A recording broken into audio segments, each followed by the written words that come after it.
네, 여러분 안녕하십니까. 대한민국을 대표하는 정치인들의 인생 이야기를 따뜻하게 그리고 약간은 날카롭게 짚어보는 한판 열전의 박재홍입니다. 네, 이상민입니다. 오늘도 예. 정상급 정치인 정상급. 모셨습니다. 대표급입니다. 대표급. 네. 네, 웃으시네요.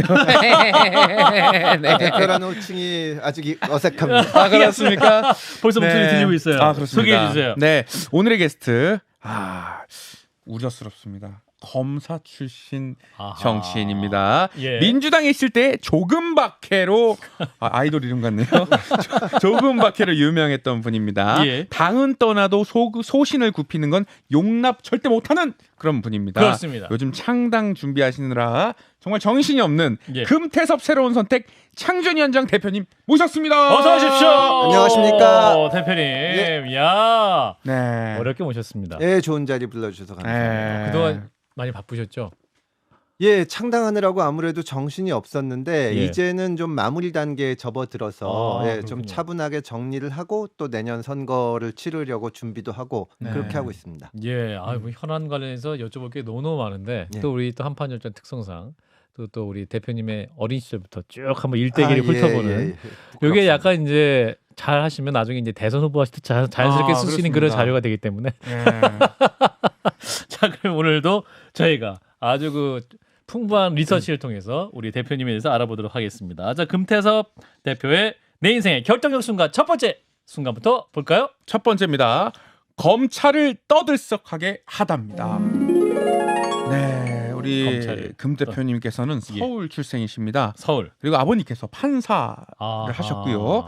그럼 예. 어렸을 때부터 판사였던 아버지로부터 뭐 굉장히 영향을 많이 받지 않겠습니까? 그럼요, 아버지. 가치관이라든지. 예, 네. 예. 어떤 교훈을 얻으셨습니까? 뭐 특별한 건 없지요. 네. 그래서 아빠와의 관계가 좋으셨나 봐요. 예, 그래서 근데 제가 대학 들어가기 전까지는 법학과를 가라는 말씀은 한 번도 안 하셨어요. 한 그러셨어요? 번도 안 하고 근데 법대를 들어가니까 이제 사법 시험을 봤으면 좋겠다고 생각을 하시더라고요. 네. 아하. 근데 제가 이제 대학 다니다가 친구들하고 장난을 치다가 크게 좀 다쳐가지고 대학교 때. 예, 그래서 어. 이제 그 사법 시험 막 준비를 하다가 한 4개월 정도 누워 있었습니다. 그 그렇구나. 시험이 떨어졌는데 부르더니 뭘 하겠냐 앞으로. 그래서 저는 시험 공부 그만하고 이제 다른 걸 하겠다. 뭘 할래? 그래서 그때 제가 아파서 누워 있느라고 하루에 한 5-6편씩 영화를 봤거든요. 그래서 전 시나리오 작가가 되겠습니다. 그때 평생 처음으로 굉장히 화를 내시더라고요. 아버님이 예, 사람이 시험을 보겠다고 했으면 봐야지 중간에 좀 다쳤다고 포기하냐. 그래서 계속 시험 봐서 다음에 붙어서 이렇게 됐습니다. 예, 또 우리 대표님의 인생에 큰 영향을 끼친 아버님과의 사진이 준비가 되어 있는데 네. 저희가 준비해봤어요. 와우. 업고 업힌 분이 아버님이고 업은 분이 금태섭 저게 대표. 대학교 졸업식 때입니다. 아버님 너무 행복해하시네. 예, 뭐 어쨌든 자기 후배니까 됐습니다. 이야, 그 진짜 그 아빠 입장에서 실례지만 가수 심신 씨 닮으셨습니다. 아버님의 얼굴이 아니요, 금태섭 의원님. 저 젊었을 때. 네네네. 이야. 비슷하지 않습니까? 그러네. 전혀 그런 생각은 못했습니다. 그러네. 그럼 저 때 사진이 서울법대 졸업할 때의 사진. 네. 졸업할 때 사진이죠. 저 때가 이제 그 다쳐가지고 4개월 누워 있고 이제 시험 준비하고 막 그런 좀 어려웠던 시기인데 사시 붙기 전에. 붙기 전입니다. 야, 네. 그래도 아직 사시 안 붙었는데 아버님이 굉장히 밝은 얼굴 법대 졸업했으니까. 아니 그러니까 제가 그날 졸업하던 날 아버님한테 잠깐 앉으시라고 큰절을 했거든요. 그동안 학비 대주시고 키워주셔서 고맙다. 그러니까 굉장히 감동하시더라고요. 네. 그때 저는 시험 떨어지면 뭘로 먹고 사나 막 그런 걱정을 했답니다. 그렇군요. 네. 야, 그다음에 또 하나 사진이 있어요. 또 하나의 사진. 요 사진은 뭡니까? 이거는 대학교 입학할 때인가 하여튼 대학교 다닐 때입니다. 이거. 입학할 때 사진이에요? 네, 노숙하죠. 입학할 때 사진이 왜 졸업할 때 사진은 거의 비슷하신 것 그러니까요. 같아요. 예. 점점 젊어지고 있습니다. 아니 그 지금 외모가 가장 훌륭하신 시간이 것 같아요. 거꾸로 가고 있어요. 그러니까. 예. 자, 아버님이 이제 판사셨는데 예. 아버님 떠오르시면 어떤 게 제일 먼저 생각나세요? 글쎄요, 이제 그 판사하다가 유신 때 잘렸거든요. 근데 아버지는 굉장히 그게 아픈 기억인 것 같아요. 그냥 그래요? 평생 판사를 하고 싶어 했고 그러셨겠죠. 그런데 이제 자기가 그래가지고 유신 때 법원에서 쫓겨나고 한강변에 나가서 소주를 뭐 6병인가 7병 먹었다 그런 얘기를 하시더라고요. 그리고 이제 법대 들어갈 땐 그런 얘기 안 하시더니 이제 사법시험 붙어서 연수원 다니니까 법률가라는 건 굉장히 외로운 직업이다. 그리고 법률가가 꼭 해야 되는 일은 소수자를 보호하는 일이다. 그때 그런 얘기를 해주셨죠. 아버님이. 예, 그거는 좀 기억이 납니다. 야, 훌륭한 분이셨네. 그렇습니다. 예, 그러니까 방금 말씀하신 게 이제 박정희 정권 때 사법 파동이 일어나면서 예. 법복을 받으셨던 거고. 예, 그때 많이들 쫓겨났죠. 그 중에 아. 한 분입니다. 그러니까 예. 그때 이제 자료 사진을 보면은 음. 판사들이 이 사법 파동인데 네. 이제 줄지어서 대법원장한테 면담을 가가지고 뭐 네. 얘기하는 장면이 나오는데 저희 아버지가 맨 앞에 있어요. 아. 근데 이제 아버지 말씀은 본인은 그런 과격한 사람이 아닌데 사진이 잘못 찍혔어. 아니 과격한 사람들이 앞에 가면 그 사람들 잘릴 것 같아서 아하. 온건한 자기가 앞에 갔는데 아. 잘렸다. 원래 평상시에 화 많이 안 내는 분이 예. 그런데 목소리 내면 음. 정말 사람들이 이거 정말 문제가 있는 거다 이렇게 생각하니까 더 이제 아버님이 나가서 하여튼 목소리를. 그때는 여러 가지로 문제가 많았었으니까요. 그때 음. 훌륭하신 분들이 많이 법원을 떠나는 일이 있었습니다. 그렇죠. 긴급조치 위반 사건 때 이제 어떤 그 무죄를 선고하거나 대학생들에게 예, 무죄 선고하거나 영장 기각하거나 음. 이렇게 되면은 군부들이 그게 계속 안 좋은 얘기를 듣고 음. 뭐 이제 주변 얘기로는 뭐 협박 전화도 왔다 뭐 이러는데 그런 얘기는 안 하시고 그렇군요. 그냥 뭐 예 그렇습니다. 의연하게 그냥 옷을 벗고. 예 그리고 예. 변호사를 하셨으니까 저로서는 아주 잘된 일이죠. 그게 살림살이가 좀 나아지셨어요? 공무원하고는 차이가 나니까. 그렇죠, 그렇죠. 사실 그 매람된 말이지만 우리 금태서 대표님이 약간 규공자 스타일로 생기셨잖아요. 그렇습니까? 예. 그게 왜 그런지 모르겠는데 저희 예. 아버지는 사실 네. 9남매 중에 둘째예요. 아. 그러니까 시골에서 굉장히 가난하게 자라고 아하. 고등학교 졸업 앨범이 없습니다. 네. 육성회비를 못 내서. 아, 근데 아, 이제 그래요? 예, 아버지 덕분에 저는 그래도 유복하게 편하게 자라서 아하. 항상 감사하게 생각을 하지만 예. 이게 무슨 그렇게 유복한 거는 아니거든요. 아. 예. 자, 어릴 때 사진 한번 볼게요. 얼마나 유복 안 했는지. 근데 유복한 얼굴이에요. 맨 오른쪽. 제가 제 오른쪽이고 제가 야. 저게 중학교 때 사진인데 네. 중학교 때. 저 친구들하고 지금까지 만납니다. 그래요? 가운데 계신 분이 누구예요? 가운데에 있는 친구는 지금 기업에 있고 아, 그래요? 맨 오른쪽에 있는 친구는 공무원 하다가 지금 사업하는데 예, 저 예. 맨 가에 있는 친구가 아주 애국자로서 애를 5 낳은 친구입니다. 아, 저희 오남매. 모두가 존경하는 친구죠. 아, 요즘에 또 오남매가 굉장히 드문데. 없죠. 예, 네. 예, 예. 대단하신 분이네. 예. 그리고 이제 장제원 의원과 고등학교 동창이시고 예, 장재훈 원희룡 의원하고 장관과 연수원 동기시다. 원희룡, 나경원, 이상민 이런 분들하고 음흠. 연수원 동기입니다. 그때 연수원에 아주 걸물이라면 좀 그렇고 약간 그러니까 좀 이 인물들이 많았네요. 대단하신 분들이 많았죠. 인물들이 많았네요. 예, 거기 그 외에도 국회의원 하신 분이 한 2-3분 더 계시고 예. 지금 그 박근혜 대통령하고 친한 유영아 변호사도 저희 동기고. 아, 예. 왜 웃으십니까? 야, 아니, 근데 엄청나네요, 연수원에. 근데 예, 문제적 예. 인물들이 다 있네요. 예, 아니, 문제적 예. 인물들이 예, 있죠. 예. 아니, 뭐, 보수진 뭘 넘나들어서. 그러니까요. 장재현 의원과 고등학교 동창이셨는데, 고등학교 때 어떤 분이셨어요, 우리 장재현 의원은? 같은 반을 안 해서 제가 얘기를 해본 적은 없습니다. 공부 잘하는 분과. 예, 아니 공부 잘한 건 아니고 뭐 재원이하고는 재원이가 이과였나 그래서 같은 반을 한 적이 없는데 예. 그래서 처음에는 국회 와가지고 난생 처음 이 친구하고 얘기를 해보는 건데. 고등학교 때 얘기 안 해보다가? 그러니까 이게 반이 10몇 개가 되니까. 하긴 또 이게 그러니까 그럴 수 얼굴은 있겠다. 알고 뭐 별명도 알고 하지만 근데 별명도 이제 알고. 고등학교 동기하고 뭐 존댓말을 쓸 수는 없으니까 재원아 막 그러니까 뭐 태서바하고 저희 둘은 잘 지냈습니다. 여야 간의 사이는 나빴지만 두 분은 사이가 좋았다. 하다 보니까 나중에 이제 장재원 의원이 법사위에 왔는데 그 아무래도 이게 여야지만 장재원 의원이 나중에 밥 먹으면서 조국 사태 때 제가 하는 걸 보고 진짜 자기가 좀 감탄했다. 자기도 저렇게는 그러니까 장재원 의원도 뭐 가만히 있는 스타일들은 아닌데 그렇죠. 자기는 참 그래서 뭐 그런 얘기해줘서 고맙고 그랬습니다. 장재현 의원도 이제 한판 열전 모시긴 해야 되는데 네. 이제 두 분이 고등학교 때 별명 뭐였어요? 장재현 의원은 고등학교 때? 그거는 여기서 도저히 입에 담을 수 없는. 비속어입니까? 아니 뭐 저도 비슷한 별명이 있었기 때문에 뭐 방송용으로 적정하지 않은. 적절하지 않은. 예. 근데 이제 제 처도 고등학교 동기예요. 그러니까 장재원도 알고 저도 알고 잘 알죠. 남녀공학. 네, 남녀공학이었고. 그 시대 남녀공학이면 되게 좋은 고등학교네. 반이 달랐으니까 그냥 그랬는데 같은 학년. 이제 제 처의 평으로는 예. 장재원 의원이 굉장히 말을 잘한다. 그러니까 저는 너무 어렵게 하는데 장재원 의원이 그 아드님도 가수지만 이 무대 체질이거든요. 장재원 의원도 노래 잘하세요. 네, 장재원 노래 잘합니다. 잘합니다. 노래 잘해요. 제가 아마 장호연보다 못하는 게 몇 개 없는데 그 중에 여의도고등학교, 네. 여의도고등학교. 예. 자 이러면서 이제 우리 금태섭 대표님이 고등학교를 우수한 성적 졸업하고 대학교도 우수한 성적 졸업한 끝에 이제 검사가 됩니다. 특수부 검사셨죠? 네. 특수하고 기획을 많이 했습니다. 저는 사실은 검사가 처음 된 날 첫날 이제 저희 부장님이 부르시더니 너는 뭘 하고 싶냐? 저는 강력 검사가 되고 싶습니다.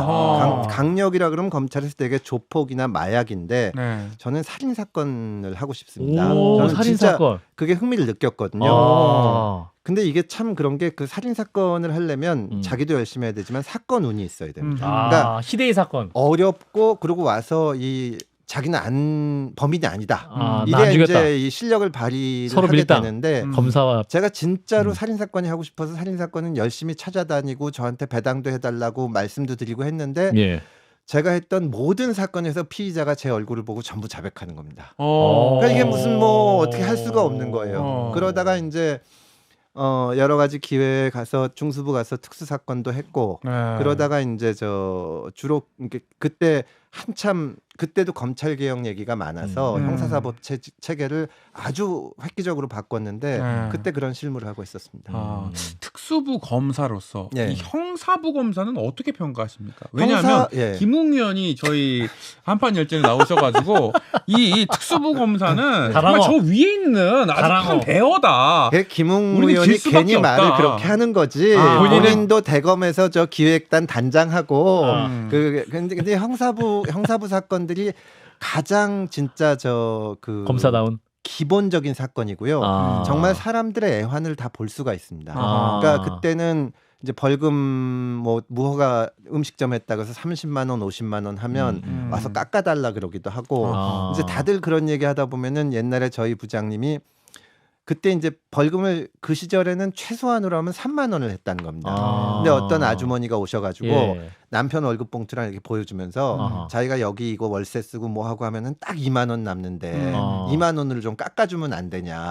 근데 이제 초임 검사가 벌금은 뭐 2만 원짜리 벌금은 없는 거다. 그러니까 그래서 안 깎아줬는데 정액제인데. 나중까지 그게 이제 이 후회되고 그런다. 그러니까 사람들의 삶을 직접 접할 수가 있죠. 형사부가. 네, 특수사건부와는 또 다른 그런 게 있습니다. 좀 전에 내 얼굴을 보고 다 자백을 했다 이렇게 말씀하셨는데 이게 무슨 의미입니까?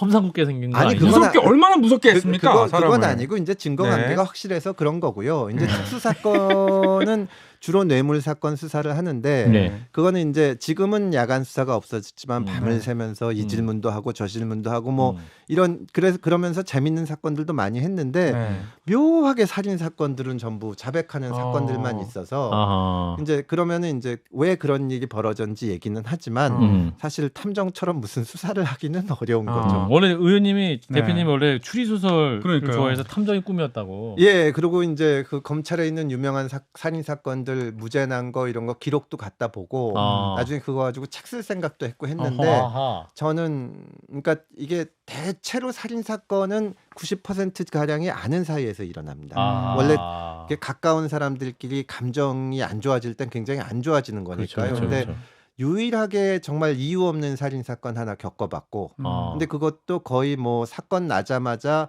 경찰관들이 현장에 가시고 저도 현장에 출동했는데 거기서 돌아다니는 사이에 숨어있던 범인을 잡았죠. 현장에 가서? 네, 가서 있는데 경찰관들이 잡아온 거예요. 그래서 이제 그 하여튼 뭐 실력을 발휘할 찬스가 없었습니다. 그랬군요. 네, 검사 생활을 하시면서 검찰 이 생활을 하시면서 이거 안 됩니까? 예. 네네네. 2006년. 예. 때는 2006년이야. 왜? 한겨레 신문에 네. 현직 검사가 말하는 수사 제대로 받는 법. 네. 이거 칼럼 쓰신 적 있습니까? 있죠. 이거 왜 쓰신 겁니까? 이거 아주 파장이 너무 심했어요. 사실 저는 좀 일관성 있게 살아왔다고 생각을 하는데 제가 이제 2006년이면은 검사가 된 지가 11년 차가 되는 겁니다. 제가 이제 검사가 처음 될 때 11년 차. 처음에 검사가 되면은 가서 이상한 일도 많을 거고 뭐 마음에 안 드는 점도 많겠지만 5년 동안은 고개를 숙이고 열심히 하자. 근데 10년이 되면 나도 책임을 져야 된다. 근데 그때도 우리가 생각하기에는 검사들이 열심히 일을 하는데 우리가 신뢰를 받질 못해요. 국민들에게? 국민들이 싫어하고 음. 뭐 특권층이라고 생각하고 사건이 이상. 그래서 어떻게 하면 이걸 바꿀 수 있을까? 그래서 고민을 하다가 이제 우리나라 법이 잘못되어 있는 건 아니거든요. 근데 오면은 조사받으러 오신 분들이 검사, 판사 눈치 보고 자기 권리를 행사를 못 합니다. 근데 검사가 현직 검사가 그거에 대해서 이렇게 해도 된다. 뭐 진술 거부권 행사할 수 있고 심지어 조서에 도장 안 찍어도 된다. 이런 얘기를 하면 우리 검찰을 보는 그 국민들의 시각이 조금이라도 달라질 수 있지 않을까. 그럼 저도 조직의 일원으로서 기여하는 거 아닌가. 그런 생각으로 해서 한겨레 기고를 했는데 아주 큰 파장이 일어나고 저 검찰 지휘부에서는 엄청나게 화를 내셨죠. 허락 없이 그런 짓을 왜 하냐. 그래가지고 결국은 검찰총장 경고를 받고 그거는 정식 징계는 아닌데 거의 쫓겨나다시피 제가 사표를 썼죠. 그래도 그런 거 아무나 당하는 거 아니지 않습니까? 제가 그 전에 검찰총장 표창을 받았어요. 정성명 제가 검찰총장. 검찰에서 총장 표창 받고 총장 경고 받았고 민주당에 와서 제가 추미애 이해찬 대표 당대표 표창을 받았거든요.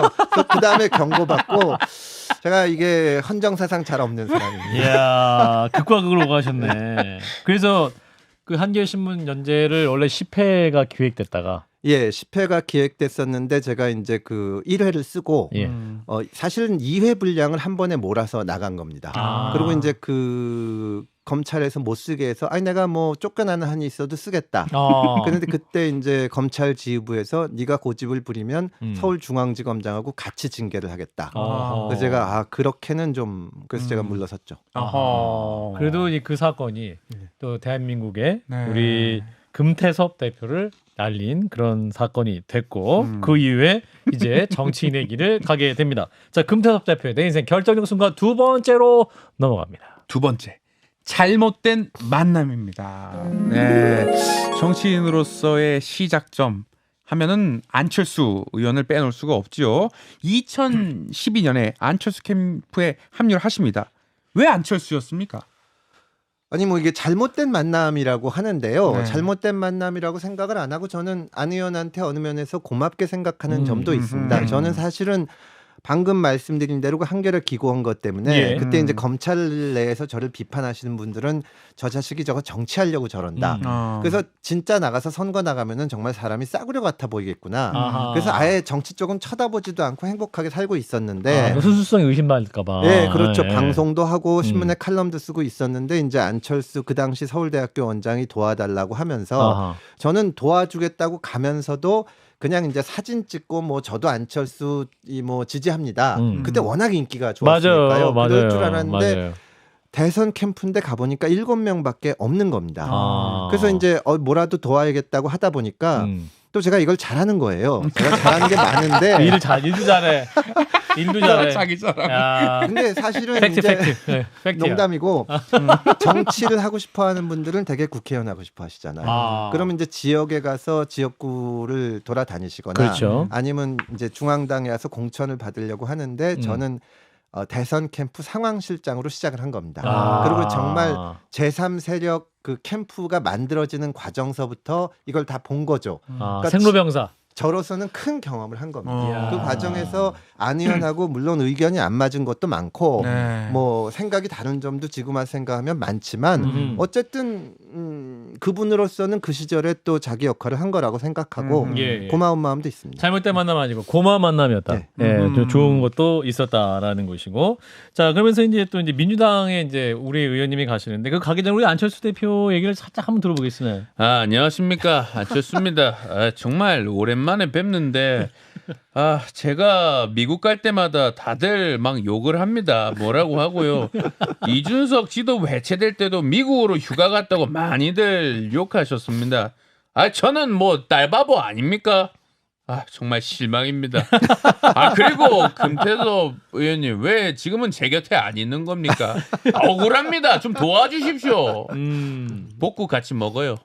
아니 뭐 안 의원님이 도와주시면 좋죠. 안철수 대표도 국민의힘 가셔가지고 현재 좀 많이 힘들어 보이시는 것 같아요. 제가 지난번 서울시장 선거할 때 안철수 의원이 출마를 하셨는데 저도 그때 나와가지고 둘이 단일화 경쟁을 해서 제가 졌죠. 아 맞네요. 근데 사실 기억나요. 지면 진 사람이 전화해야 됩니다. 아. 그래서 축하드린다고 하고 뭐 잘하시길 바란다고 해야 되는데 네. 결과가 나오자마자 안 의원이 전화를 하셨어요. 아. 제가 먼저 전화를 드려야 되는데 죄송하다. 그리고 축하드리고 잘하시길 바란다. 그때 안 의원님이 말씀하신 게 자기가 이번에 서울시장 선거에 나가서 그때는 안 의원님은 자기가 후보가 될 줄 알았겠지만 그래서 되면 국민의힘에 들어가서 확 바꾸겠다. 그런 말씀을 하시면서 지금 금 의원이 하고 있는 일이 얼마나 어려운 일인지 알기 때문에 앞으로 열심히 돕겠다고 말씀을 하셨거든요. 약속을 좀 지키셨으면. 아하. 약속을 좀 지키시랍니다. 도와주셨으면 좋겠습니다. 도와주시랍니다. 안 의원님 기억해 주시고. 자, 그러면서 민주당에 이제 가시는데 민주당 리스트 얘기해 보는데 소장파로 이제 활동하셨습니다. 이분이 근데 잠깐 할 말이 있으시다고 해요. 자, 조국 전 장관님. 예, DK의 눈물 조국입니다. DK의 눈이라는 책을 쓰셨는데 제가 제목 따라한 거 아닙니다.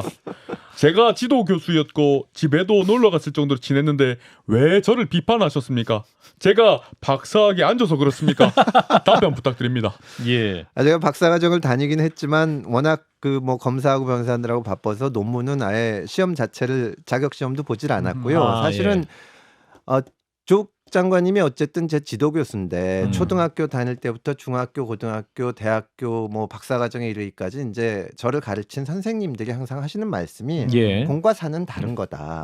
제가 조국 장관님하고 개인적으로 가깝고 정말 저희 집에도 놀러 오고 하셨지만 공적인 자리에서 만났을 때는 공적으로 대해야 되는 거고 저는 그때 잘못 판단을 하셨다고 느꼈기 때문에 얘기를 한 겁니다.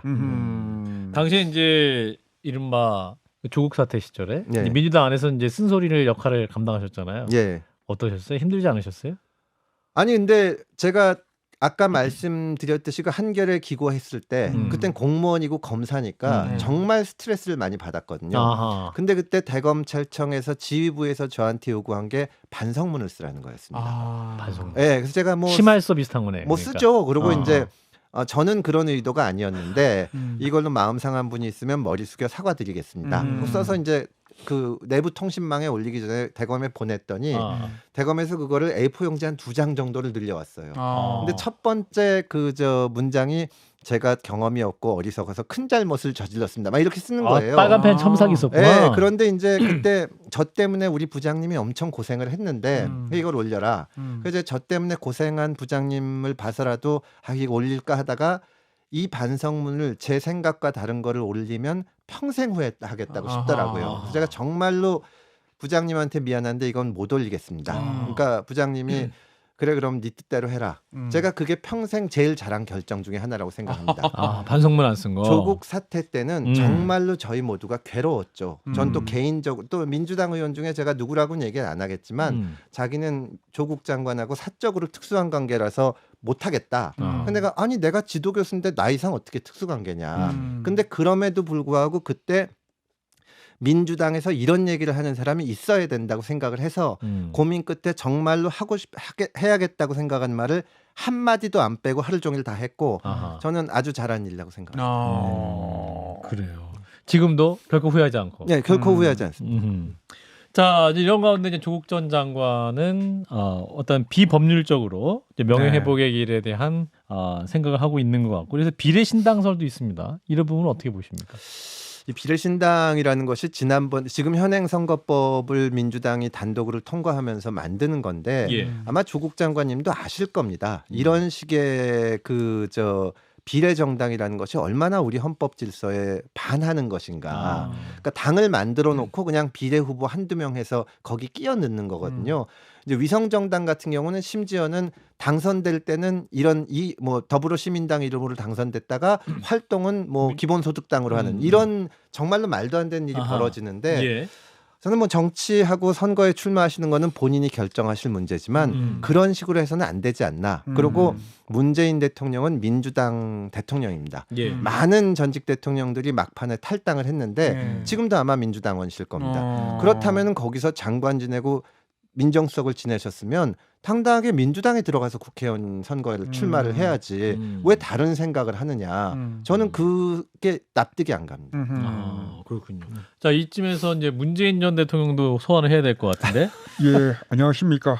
여전히 민주당 대통령 전 대통령 지금은 현 책방 사장이죠. 열심히 책 팔고 있는 사람을 왜 또 거론합니까? 소 하나씩 마시고요. 조국 장관이 저를 만나겠다고 했는데 제가 또 조국 장관 시원하게 만들겠죠. 그러면 또 만나야 되지 않겠습니까? 저는 이제 자연인입니다. 우리 금태섭 전 의원도 한번 오세요. 아직 한 번도 안 가셨죠, 그죠? 예, 뭐 평산 예, 마을에 별일이 없었으니까 평산 책방에 못 뵀습니다. 예, 그러셨군요. 문재인 전 대통령의 아쉬움도 좀 있으시다면 어떤 부분이 아쉬움이 있으신 거예요? 아니 그러니까 문 대통령이 대통령 되시기 전에 참 좋으시고 그 권위 의식 같은 게 없으신 그렇죠. 분입니다. 그러니까 예. 이제 그 청와대에 놀러 가면 황희 의원 같은 사람이 황희? 우리가 이제 양천구 자리가 의원. 대체로 정해진 경우가 많지만 자리가 안 정해질 때도 많은데 대통령 계신데 금태섭 의원은 공수처 반대해서 대통령이 싫어하시니까 안 보이게 옆에 가서 앉아라. 뭐 이런 농담을 우리가 막 할 정도로 대통령이 굉장히 그건 없으신데 제 입장에서는 조금 더 생각이 다른 사람들도 좀 품으셨으면 좋았을 텐데 그 정말 지금 국민의힘 의원들도 좀 불러서 소주도 한잔 하시고 생각이 다른 사람들하고도 만나시고 그러셨으면 좋겠는데 하는 아쉬움이 있습니다. 네, 그러면서 이제 그 공수처법에 반대하면서 당에서 징계를 받죠. 예. 재심을 요청했지만 지도부가 5달 동안 결정을 내리지 않았고 그 사이에 대표가 바뀌고 당시 대표님께서는 징계 재심 문격이다 표현을 하셨는데 그 당시에 당에 계시면서 여러 가지 생각이 드셨겠군요. 그러니까 저는 정치인이라는 게 결국은 우리 사회를 이끌어간 리더가 되고자 하는 사람들인데 어떤 그러니까 이 중요한 문제에 대해서는 결정을 내려줘야 된다고 봅니다. 물론 저를 계속 징계하겠다고 하실 수도 있어요. 근데 한편으로는 지지층의 눈치를 보면서 한편으로는 또 이제 어떤 또 다른 쪽의 눈치를 보면서 이게 무슨 어려운 문제도 아니고 징계위원회 끝나고 재심까지 이제 절차가 돼서 5개월, 6개월씩 갔는데 주변에는 뭐 연말쯤 결정을 내릴 거다 이렇게 하면은 그 태도는 아니지 않나. 그리고 그때 이제 저는 민주당에 대해서 지금도 애정이 있고 건강하게 좋은 정당이 되기를 바랍니다. 근데 제가 이제 할 수 있는 거는 여기 앉아 있는 것보다는 마지막으로 충정 어린 말씀을 남기고 나가는 거겠다. 그렇게 해서 나온 거죠. 당시 이제 조금박해라는 용어 아까 저희가 초반에 얘기했는데 조금박해가 누구죠? 조응천, 금태섭, 박용진, 김혜영 이 네 분입니다. 나중에 이제 당을 떠나실 때 그분들 혹시 말씀 나누셨어요? 그러니까 그때는 사실은 이제 탈당한다는 거는 굉장히 중요한 결정이고 또 제가 그분들하고 친하게 지낸 건 맞지만 연락하고 하면은 그분들 입장에서는 안 말릴 수도 없고 또 이제 전직 의원이 나가니까 보고 위에도 말씀을 드려야 되고 그런 여러 가지에서 그때는 말씀을 안 드렸습니다. 그렇군요. 지금 이분들 보면 어떤 느낌이 드십니까? 내 이럴 줄 알았다. 아니 뭐 어차피 나오게 될 걸 뭐 이런 생각 들지 않습니까? 네. 비슷한 고민들을 하는데 조금씩들 생각이 다른 것 같으세요. 그래요. 자, 또 이쯤에서 또 대통령님의 말씀만 들어보고 특수부 검사 후배이신데 애정이 있으신가요? 안녕하십니까. 애정이 당연히 있죠. 참 검사 출신 검사동일체 무시하는 겁니까? 동일하죠. 우리 김태섭 대표 제가 아주 칭찬합니다. 왜냐 이 공수처만 반대한 게 아니에요. 제가 아주 그 정직 2개월짜리 청장일 때 그 받지 않았습니까? 그때도 좀 이러면 안 된다. 이렇게 딱 제 편을 들어줬어요. 근데 왜 국힘당에 안 들어오는 거야? 저를 무시하시는 겁니까? 왜 저를 이렇게 요즘에는 매몰차게 비판하는 겁니까? 나 참 아니 윤 대통령께도 기대가 참 저뿐만이 아니라 많은 국민들이 있었는데 지금은 좀 그만큼 기대에는 못 미치시는 것 같다는 생각이 들고요.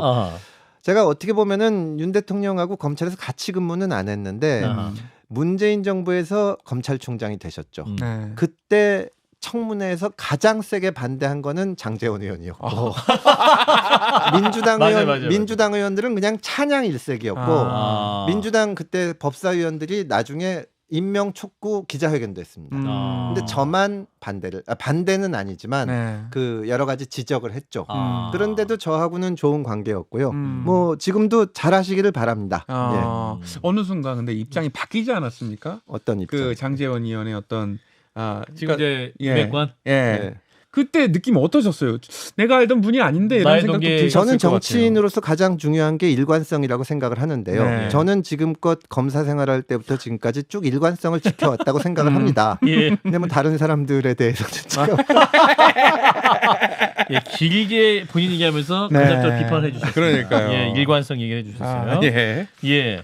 이거는 근데 사실은 민주당 쪽도 마찬가지예요. 제가 그때 청문회에서 윤석열 후보자죠 그때는 네. 검찰총장 후보자가 자격이 없지는 않지만 어떤 사안에 대해서 여기서는 이 말하고 저기서는 저 말씀하셨다. 근데 법 질서를 수호하는 검찰총장이 될 때는 이 문제에 대해서는 사과를 해야 된다. 아하. 그랬더니 정청래 의원이 뭐 쓸데없는 거 가지고 시비 건다고 아하. 상남자 중에 상남자다 그러다가 지금 또 이러시잖아요. 아. 그러니까 참 저는 납득이 안 갑니다. 당시에 또 김진태 예. 강원지사가 예. 엄청 비판했어요. 그런 맞습니다. 예, 양쪽 다 저 그렇죠. 기억나요. 예. 그때 난리치고 그때 그 뭐야 장모 얘기하고 네, 뭐 맞습니다. 하면서 네. 이제 김진태 의원은 엄청 또 비판했는데 이번에 그 케이블카 되면서 그러니까요. 엄청 또 정부에 대해서 고마워. 오색 케이블카. 오색 네. 케이블카. 자, 이제 여러 가지 얘기하고 있는데 한 언론에서 우리 금태수 대표가 이런 말을 하네요. 이 개구리 왕자처럼 눈이 크시지만 사람 보는 안목은 장식품 수준이다. 눈을 가린 정의의 여신급이다라고 칭하고 있는데 인물 보는 눈이 없다. 글쎄요, 안목이 제가 없다. 무슨 뭐 사람을 고르거나 하는 것도 아니고 그래 본 적은 아까 이제 제 어렸을 때 중학교 동창들 나왔는데 저는 한 번 만난 사람은 계속 만납니다. 다만 이제 사적으로는 저는 진짜 어떻게 보면은 이 친하거나 그러면은 무슨 서로 잘못이 있어도 감싸주고 하지만 공적인 영역에서는 그게 분명해야 된다. 공적인 영역에서 예. 우리 금태수 대표님 만나면 안 돼요. 아니 다들 아무 문제 없으신 분 아니에요? 친한 형으로만 만나는 거 있어요. 예, 방송에서만 뵙는 걸로. 네. 예, 여기서 또 우리 금태섭 대표님을 공적으로 많이 아껴주신 분이 계시죠? 우리 금태섭이가 저 개구리 왕자이기 때문에 이 종인 공주의 키스를 받지 않을 수가 없다고 봐요. 아이고 정말 그 나와의 인연이 언제부터 시작된 건지 그 궁금하지 않을 수가 없는데 네. 그거 좀 설명해 달라고 봐요. 예. 그 금태섭 대표님이 그 대통령 한게 전혀 손색이 없다. 내가 그 하트 뿅뿅 날아간다고 봐요. 네. 좋아한다고 봐요. 대통령 못할 이유가 없다 이런 말씀도 하셨는데 아니, 김종인 비대위원장과 어떻게 친하신가요? 김종인 위원장님은 제가 가장 존경하는 정치권 언러시고 선배신데요. 예. 사실은 민주당의 비대위원장 하실 때는 제 느낌으로는 저한테 별로 관심이 없으셨어요. 그냥 뭐 다들 똑같은 친구요. 그때는 이제 그렇죠. 비서실장을 박용진 의원이 해서 네. 박용진 의원하고 친하셨고 맞아. 이제 지금은 어쩌다 친하신 것 같아. 예, 공식적인 자리에서 만나는 건데 그러다가 이제 조국 사태, 공수처 이거 보시면서 마음에 들어 하셨죠. 그리고 이제 그때 제가 경선에서 떨어졌을 때 맨 처음 전화한 게 그 김종인 위원장입니다. 그래서 네가 정치를 하는 마당에는 예. 그러니까 김종인 위원장님 말씀은 민주당에서 너 공천 안 줄 줄 자기는 알았다. 근데 정치를 하는 사람이니까 지금 좀 부끄럽더라도 무소속으로 딴 데라도 나가라. 그런 얘기를 하셨는데 제가 워낙 어른이니까 뭐 하루 생각해 보겠다고 한 다음에 다음날 전화를 드려서 제가 정치인으로서 처음으로 어떤 자산이 생기는데 별거 아니더라도 그게 뭐냐 하면은 사람들이 저 자식은 그래도 자기 말한 대로 한다. 그게 이제 정치인으로서 제가 성장하려면 눈덩이 아주 작은 그건데 제가 지금 민주당에서 경선 나갔다가 떨어졌다고 딴 데나 무소속으로 나가면 그게 뭐가 되겠습니까? 저는 그런 식으로 국회의원 한두 번 하는 것보다는 어렵더라도 이렇게 가고 싶다. 그렇게 말씀을 드렸더니 아주 마음에 들어 하셨어요. 그러셨군요. 네. 그러면서 지금도 네. 제3신당 문제에서 가장 또 큰 조언자로서 이게 또 말씀 많이 해주시는데 요즘도 그 조언을 많이 들으세요? 예, 가끔 찾아뵙고 예. 말씀도 드리고 왜냐하면 김종인 위원장님은 직접 나서서 뭘 하지는 않지만 워낙 경험이 많으시니까 그러니까요. 사실 이런 신당같이 이렇게 정말로 이 구름 잡는 것 같은 일을 할 때는 예. 불안해집니다. 때때로 이게 이러다가 그렇죠. 뭐 사람들이 다 이게 안 떠나고 되는 거 아닌가? 없어지고. 뭐 안 되는 거 실패하는 것까지는 그 상관없는데 나로 인해서 어떤 이 어떤 잘 돼야 될 일이 망가지는 거 아닌가? 막 이런 생각도 들고 할 때 걱정하지 마라 잘 된다 이런 말씀해 주시죠. 잘 된다. 네. 예. 그래서 우리 이제 김태섭 대표님이 아주 새로운 선택을 합니다. 네. 자, 금 의원님의 내 인생의 결정적 순간 세 번째로 넘어갑니다. 세 번째입니다. 금태섭의 새로운 선택입니다. 네, 말 그대로 당명이 새로운 선택입니다. 새로운 선택. 네, 12월 초 창당 절차가 완료될 거다 이렇게 말씀을 하셨어요. 지금은 어느 단계까지 단계까지? 지금 와 있는 겁니까? 실무적으로는 거의 끝나 있는 셈입니다. 네. 이제 제가 4월에 국회 토론회에서 신당이 필요하다고 말씀을 드리면서 예. 9월 추석 전에 창준이를 만들고 연말 전에 창당을 하겠다고 했는데 저희는 그 계획대로는 가고 있는 거고요. 다만 이제 내년 선거를 치르기 위해서는 저희들뿐만이 아니라 더 많은 분들이 모여야 되기 때문에 그러니까요. 창당을 마친 이후에 또 더 열심히 하죠. 근데 창당 준비 중에 네. 솔직히 이거 가장 힘들었다. 하나만 있다면 뭐가 있습니까?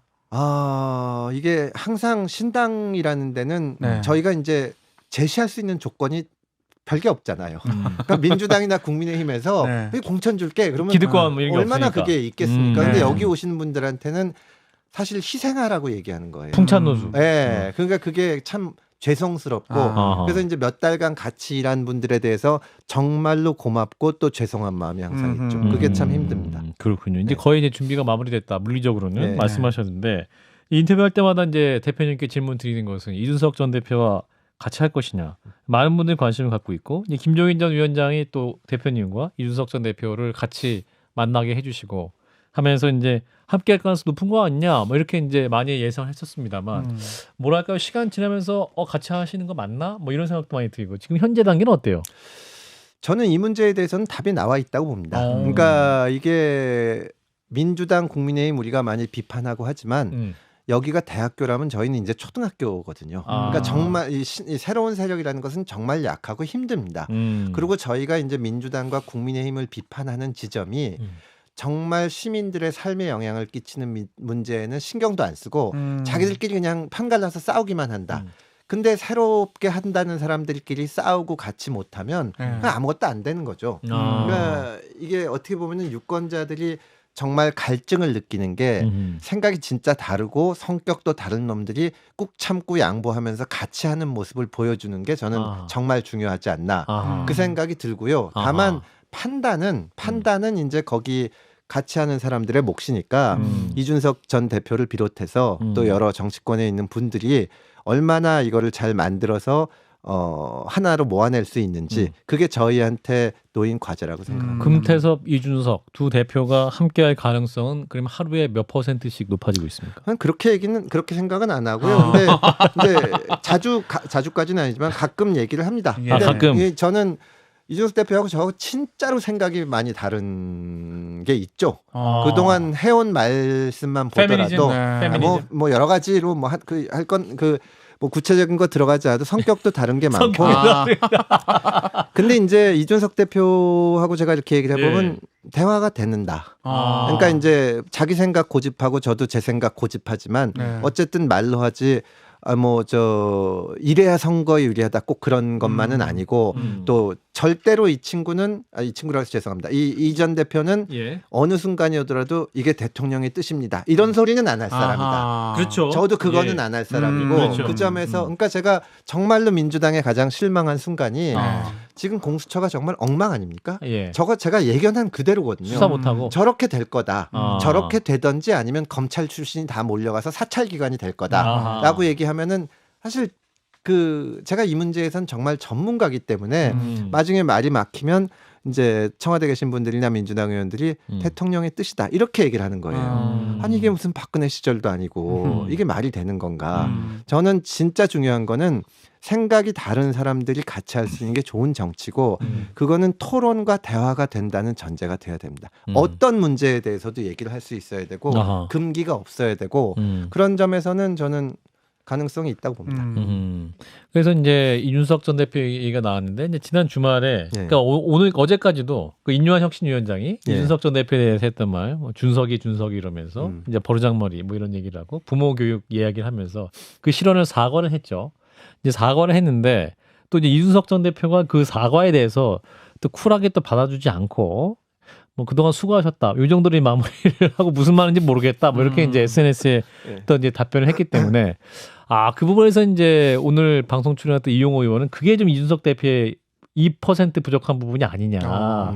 이런 말씀을 또 하더군요. 만약에 거기서 또 이제 만약에 이준석 대표 역시 뭐 이게 또 크게 받아주는 모습이 있었으면 뭐도 좀 더 크게 평가될 수 있는 부분이 있을 텐데 그런 아쉬움이거든요. 대표님 어떻게 보세요? 아니 그거야 뭐 윤석열 대통령을 보고 제가 안철수 의원이랑 지낼 때도 보면 이것만 고치면 참 좋을 텐데 그런 건 어느 누구한테나 있는 건데 저는 다만 이 문제는 본질적인 게 아니라고 봅니다. 사실은 저는 민주당에 애정이 있는 것처럼 국민의힘은 뭐 애정까지 있지는 않지만 여기가 좀 튼튼하게 잘 됐으면 좋겠다는 건데 지금 이 집안의 문제는 수직적 당정 관계예요. 대통령 말고는 아무도 말을 못 하잖아요. 그러면 혁신위원회를 만들면 거기를 건드려야 됩니다. 근데 지금 인요한 위원장께서 뭐 굉장히 여러 가지로 감각도 좋으신 것 같고 말씀도 잘하시고 하지만 나는 도대체 지금 국민의힘의 중진들이 불출마 선언하거나 수도권 출마하면 문제가 해결되는지 이해가 안 갑니다. 그 부분이죠. 예, 이걸 왜 그거를 하는지. 그러니까 정말 중요한 거는 대통령한테 목소리를 낼 수 있어야 된다. 그거는 윤 대통령이 무슨 모자라거나 부족해서가 아니라 당정 관계가 건강해야 되는데 뭐 윗목 아랫목 얘기하면서 나는 그런 문제는 얘기할 수 없다. 나라님. 그러면서 무슨 뭐 저 나라님 얘기하면서 뭐 저기 다 징계 취소하고 다 포용하겠다. 뭐 이런 얘기 하시니까 대사면 이게 그러니까 결국은 논쟁이 뭐 왜 영어 썼니 뭐 좀 더 공손하게 못한 이런 문제로 되는데 저는 시간이 아깝습니다. 여당이 겨우 이런 얘기 해야 되는지 어떻게 보면은 이 문제는 당에서도 혁신을 해야 되고 용산에서도 나와서 당하고 한번 정면으로 얘기를 한번 할 필요가 있는데 아무 권한이 없는 인요한 위원장을 내보내서 이런 거 하니까 정말 비본질적인 얘기가 나오는 거 아니냐. 어떻게 보면 본질을 건드리지 않고 국민들이 시선을 좀 분산시키는 그렇죠. 거죠. 그런 겁니다. 그러니까 이제 이준석 전 대표 입장에서는 화가 났을 거고 제가 보기에는 진짜 안타깝죠. 이래야 되는 건지. 그러니까 인요한 위원장에 대해서 제가 뭐 어떤 평가를 하고를 떠나서 만약에 그럴 리는 없지만 국민의힘에서 저한테 혁신위원장을 맡아달라고 했으면 지금 그런 역할은 안 한다. 그거는 정말 말씀하셨듯이 시간 끌고 시선 분산시키는 거지 정말 중요한 문제는 딴 데 있는데 그 얘기를 했을 겁니다. 자, 이런 가운데 한동훈 장관 얘기 살짝 해보면 한동훈 장관 역할은 커지지 않습니까? 예, 그렇죠. 한동훈 장관은 만약에 그분 역할이 커지면 그분은 대통령에게 쓴소리 할 수 있을까요? 저는 한동훈 장관이 이제 여러 가지 자질이 뛰어나신 분이고 또 기대를 많이 받는 분이니까 잘하셨으면 좋겠습니다. 근데 항상 정치인들은 미래에 대한 약속으로 평가를 받고 싶어 하지만 자기가 한 일 가지고 평가받는 거거든요. 그렇죠. 윤석열 대통령이 공정과 정의를 들고 전직 검찰총장으로 있었을 때 많은 기대를 얻고 대통령도 되셨는데 지난 1년 6개월 동안 많은 국민이 실망했습니다. 그때 가장 가깝고 법무부 장관을 했던 한동훈 장관님은 뭘 하셨는지 거기에 대한 설명이 먼저 있어야 될 겁니다. 왜 그동안 말씀을 했는데 안 된 건지 안 하신 건지. 그러고 나서 정말 진짜 역할을 하시려면 그 문제를 해결을 해야 정말 그 잃어버린 신뢰를 찾을 수가 있고 윤석열 정부가 어떤 힘을 가질 수가 있다. 그렇게 생각을 합니다. 사실상의 윤석열 정부 2인자인데 2인자인데 뭐 지난 보궐선거 참패라든지 또 국민들은 엄격하게 현 정부의 평가를 했는데 그 부분에 대해서는 이렇게 명확하게 반성이나 이런 부분은 설명 없이. 그러니까 사실은 정치 윤리적으로 봤을 때 선거법 위반으로 어떤 사람 때문에 선거가 취소되고 보궐선거가 됐는데 그 사람을 사면해서 다시 낸다는 건 정말 진짜 황당무계한 일이거든요. 3개월 만에. 근데 만약에 그런 일이 일어난다고 하더라도 어쩔 수 없는 사정이 있다고 하더라도 만약에 그 사람이 대통령하고 가까운 사람이면 하면 안 되는 겁니다. 왜냐하면 권력자하고 가까운 사람은 손해를 봐야 되는 거예요. 근데 이 김태우라는 분은 검찰 수사관 할 때부터 윤석열 대통령이 검사 시절부터 가까운 사람입니다. 그러니까 국민들이 보기에는 이건 정말 진짜 기본이 안 된 거 아닌가. 그런 일이 벌어질 때 한동훈 장관은 뭐 하신 건가. 왜냐하면 한동훈 장관도 검찰에 하셨으니까 아주 잘 알거든요. 그러니까 보통 사람들은 대통령한테 말하기가 어렵지만 그리고 이제 대통령이라는 게 저도 여당 국회의원을 했지만 가서 쓴소리 한번 하면 그 다음엔 만나기가 어렵습니다. 그렇군요. 그런데 한동훈 장관은 그게 아니잖아요. 계속 만나시니까. 힘이 있으면 그만큼의 책임이 따르는 겁니다. 대통령한테 말할 수 있는 위치에 있었을 때 물론 한동훈 장관은 뭐 법무부 장관이니까 자기 일에 충실했다고 말씀할 수가 있겠지만 그렇다면 본인의 역할을 그렇게 한정한다면 그 역할에 맞는 정도의 활동을 선거에서 하실 수 있을 거고 정말 이거를 판을 뒤집어 엎으려면 그런 데 대한 설명과 또 어떤 행동이 있으셔야죠. 예. 저는 그렇게 하시기를 바랍니다. 만약에 그런 설명이 현재까지 없기 때문에 파괴력이 그게 크지 않을 것이다.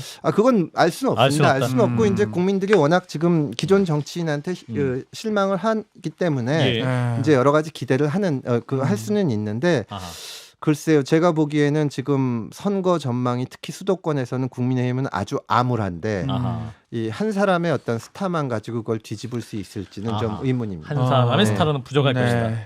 정의당 우리 의원들을 만나셔서 유호정, 장혜영. 세 번째 권력 여기서도 그 움직임 좀 있지 않습니까? 제3정당 관련해서 아니 저는 이분들 영입하시는 겁니까? 아니면 영입 제가 영입이라고 겁니까? 표현하는 거는 안 맞고요. 저는 정의당에 계신 분들이나 민주당에 계신 분이나 국민의힘에 계신 분들이나 맨날 만나서 꼬시는 게 일이죠. 같이 하자. 그렇죠. 지금 거기 있다가 한 번 더 당선되면 뭐 하냐. 그리고 국민의힘이 이번에 열석 더 얻으면 뭐 할래. 한번 말씀을 해보시라. 이게 무슨 의미가 있냐. 다들 답을 못 하세요. 용기를 내자. 여기서 그러니까 혼자 뛰면 죽는데 같이 뛰면 산다. 그런 거지. 제가 무슨 뭐 가진 게 있다고 영입을 하겠어요. 좀 제발 같이 뛰어달라고 부탁하는 거지. 근데 얘기를 해보면 정말로 깊은 고민들을 하시는 분들이 많습니다. 이분들하고는 대화가 됩니까? 류호정, 장혜영. 그럼요. 네. 근데 이제 다들 어쩌다 보니까 이준석 전 대표도 그렇고 유호정, 장혜영 다 젊은 분들이라 술도 잘 드시고 아주 체력이 좋아요. 대화를 끝까지 아주 이게 얘기해 보면 다들 그러니까 얘기하는 게 즐겁습니다.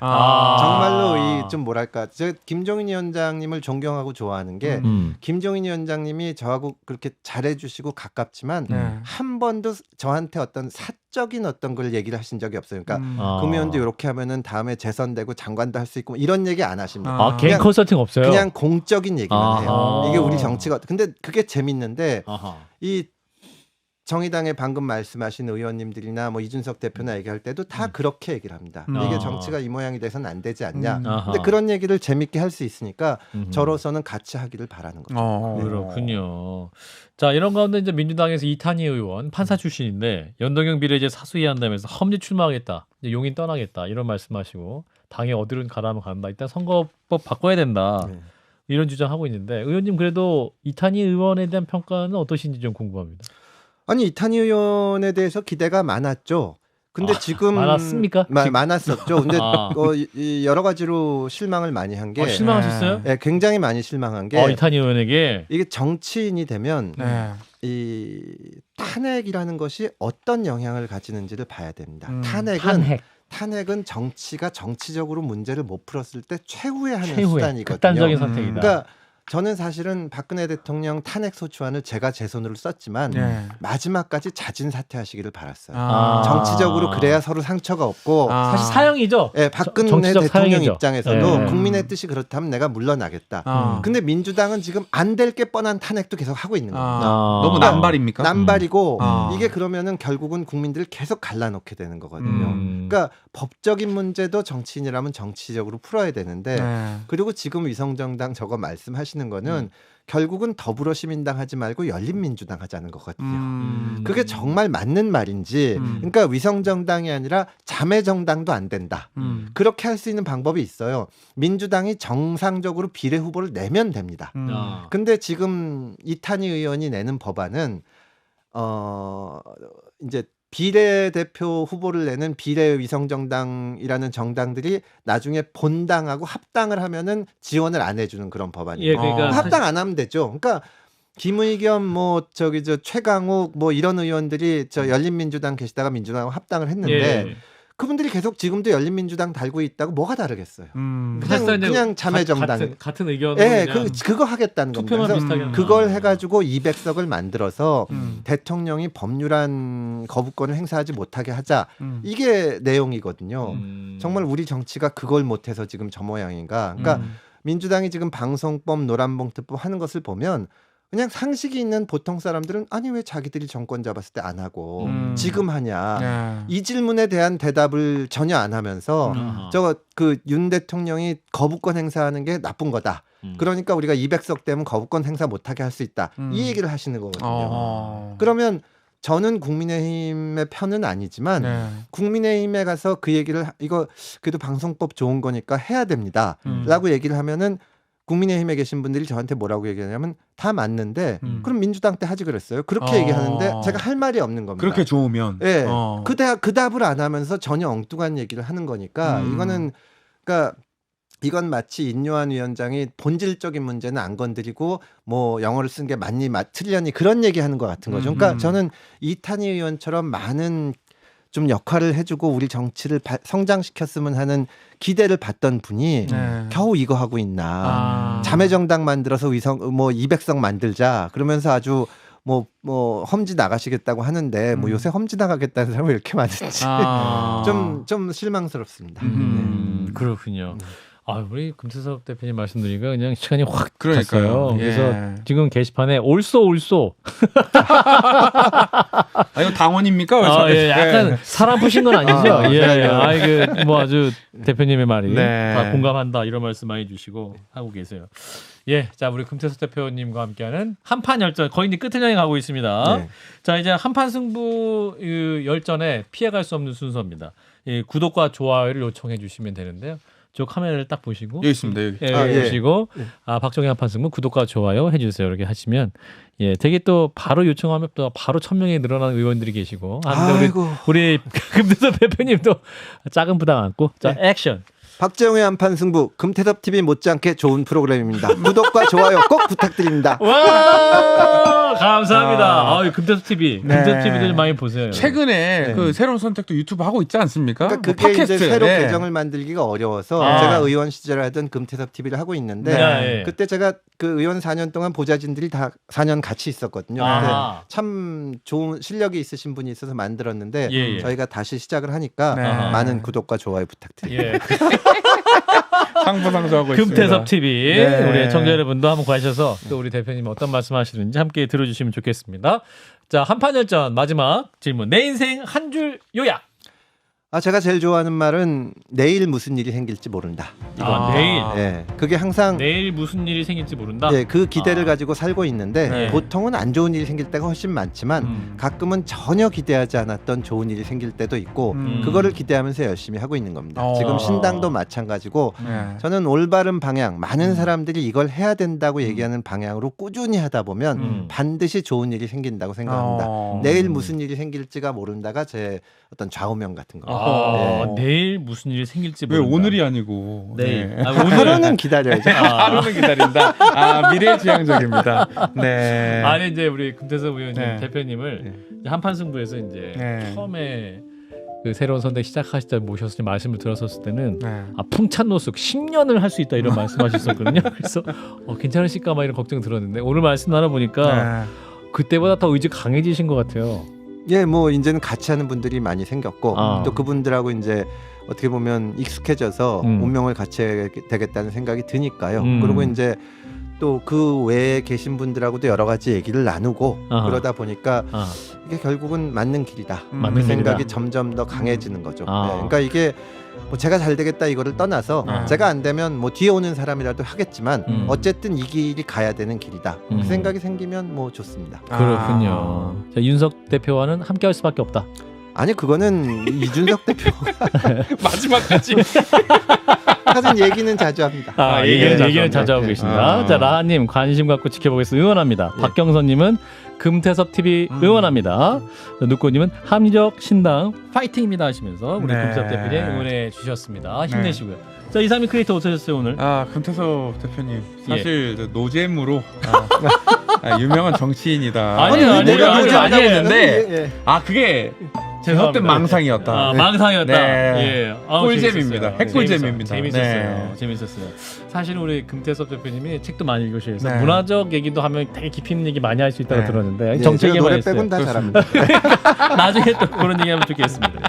자 한판 열전 오늘 여기까지입니다. 또 다음 주에 저희가 보석 같은 게스트와 화요일 저녁 7시 30분에 뵐 것을 약속드리면서 오늘 함께해 주신 여러분 대단히 고맙습니다. 감사합니다. 박재홍의 한판 승부 금태섭 TV 못지않게 좋은 프로그램입니다. 구독과 좋아요 꼭 부탁드립니다. 와 감사합니다.